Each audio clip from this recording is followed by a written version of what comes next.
కోకాపేటలో Trump towers, Trump వచ్చేస్తున్నారు అనమాట హైదరాబాద్కి.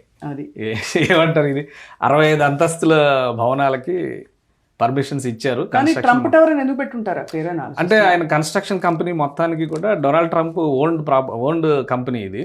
సో ప్రపంచవ్యాప్తంగా చాలా చోట్ల పెద్ద పెద్ద మాల్స్, రెసిడెన్షియల్ కాంప్లెక్స్లు ఇవన్నీ కడుతూ ఉన్నారు. సో ఇండియాలో ఆపరేషన్స్ కూడా వీళ్ళు దాదాపు ఒక 12 ఏళ్ల నుంచి చేస్తున్నారు. మనం డల్లాస్పురం పెట్టుకోలేదా మరి? అదే కదా.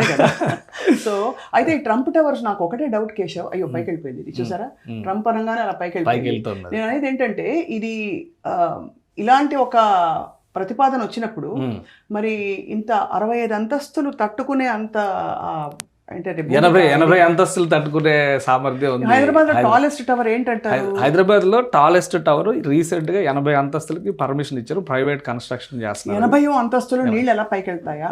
వెళ్తాయి, పంపింగ్ చేస్తారు. దానికి తగ్గట్టుగా మోటార్స్ కూడా పవర్ఫుల్ మోటార్స్ పెడతారు. అంటే హై రైజ్ అనేది ఇప్పుడు ఒక స్పెషల్ కల్చర్ గా మారింది కాబట్టి గాలి స్వచ్ఛంగా ఉంటుందని ట్రంప్ టవర్స్ ముంబైలో, పూణేలో, గురుగ్రామ్లో, నోయిడాలో, కలకత్తాలో 12 ఏళ్ల ప్రస్థానం పూర్తి చేసుకుని ఇప్పుడు దక్షిణాదిలో అడుగు పెడుతుంది అనమాట. అది ఫస్ట్ స్టెప్ హైదరాబాద్. అండ్ మనకి తెలుసు కదా పెంట్ హౌస్ ఖరీదు ఎంతో తెలుసా? అందులో ఇచ్చారు నెల జీతం అయి ఉంటుంది. ఏది 65 కోట్లు 65 కోట్లు నెల జీతం అయితే మనం ఇలా డిస్కషన్ చేయం కదా ఇక్కడ. అదే అంటే ఇంత ఎత్తైన ప్రతిష్టాత్మక ఈ ట్రంప్ టవర్స్ లో అపార్ట్మెంట్ కొనుక్కునే వాళ్ళు ఎవరు ఉంటారు? జస్ట్ అంటే జనరల్ గా business class people, rich personalities. Jubilee hills care of address Trump towers గా మారిన ఆశ్చర్యపోవాల్సిన అవసరం లేదు. ఇప్పటికే జూబ్లీ హిల్స్ లో రద్దీ పెరిగిపోయి ట్రాఫిక్ కంజెషన్ వలన చాలా మంది ప్రముఖులు శివారు ప్రాంతాలకు షిఫ్ట్ అయిపోయారు. సో ఆ ప్రాంతాల్లో పెద్ద పెద్ద గేటెడ్ కమ్యూనిటీలు, విల్లా ప్రాజెక్టులు కూడా వస్తున్నాయి. సో అలాంటి వాటిలో వాక్ టు వర్క్ కాన్సెప్ట్స్ ఇప్పుడు బాగా డెవలప్ అవుతున్నాయి.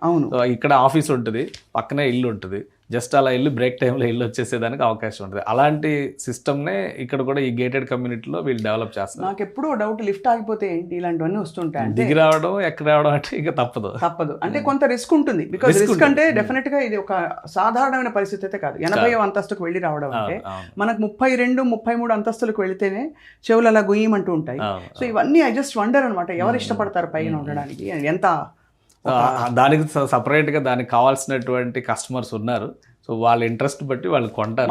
అందుకే వీళ్ళు అసలు మన ఓన్ బుర్జ్ ఖలీఫా ప్రస్తుతానికి హైదరాబాద్ బుర్జ్ ఖలీఫా అనాలన్నమాట ఇది ప్రస్తుతానికి. అందుకే వీళ్ళు రేట్ కూడా 62 కోట్లు పెంట్ హౌస్కి ఫిక్స్ చేశారంటే ఖచ్చితంగా డిమాండ్ ఉంటుంది కాబట్టి, మార్కెట్ లేకపోతే సప్లై ఉండదు కదా, ఆ డిమాండ్కి తగ్గట్టుగానే ప్లాన్ చేశారు. సో ఇది ఈనాడులో వచ్చినటువంటి హైలైట్ స్టోరీస్. స్వప్న ఒక్క విషయం చెప్తాను నేను, దేశభక్తి గుండెల్లో ఉండాలి, జెండా గగనంలో ఉండాలి. మీ వాట్సాప్కి కానీ మీ ఫోన్కి కానీ దేశభక్తి మీద మెసేజ్లు వస్తే లింకులు ఓపెన్ చేయమాకండి. ఇది ఖచ్చితంగా సెంట్రల్ గవర్నమెంట్ ఒక పెద్ద వార్నింగ్ ఇచ్చింది. మీకు ఆ ఎమోషన్ క్రియేట్ చేసే ప్రయత్నంలో భాగంగా కొన్ని ఏపీకే మెసేజ్లు, స్పామ్ ఫైల్స్ మెసేజ్ల రూపంలో రాబోతున్నాయి. జై హింద్ అని మీరు టైప్ చేయండి, ఇట్లాంటివి వస్తాయి. లేదా ఈ లింక్ ఓపెన్ చేసి జై హింద్ చెప్పండి అని అంటే కనుక అదొక పెద్ద స్కామ్, ఫ్రాడ్. దీనికి సంబంధించి సెంట్రల్ గవర్నమెంట్ కూడా అలర్ట్ ఇచ్చింది. ఖచ్చితంగా మనకు దేశభక్తి ఉండాలి, గుండెల నిండా దేశభక్తి ఉండాలి, మన జెండా గాల్లో ఉండాలి. అది గుర్తుపెట్టుకోండి. ఈ ఎమోషనల్ అయిపోయి ఇలా వచ్చేటువంటి మెసేజ్లు మాత్రం క్లిక్ చేయొద్దు. చేస్తే అది పెద్ద మీరు ఆర్థికంగా దివాలా తీసినా ఆశ్చర్యపోవాల్సినటువంటి అవసరం లేదు. ఏమంటారు? ఖచ్చితంగా ఐ థింక్ ఇది చాలా యూస్ఫుల్ మెసేజ్ ఇచ్చారు మీరు. ఇది మళ్ళీ రేపు ఎల్లుండి కూడా గుర్తు చేసుకుందాం తప్పకుండా. So thank you all for watching Suman TV morning news. And మళ్ళీ ఇలాగే రోజంతా కూడా వార్తలపై కీలకమైన డెవలప్మెంట్స్ మీ దాకా తీసుకొస్తుంటాం. Thank you Keshav. Will meet tomorrow again.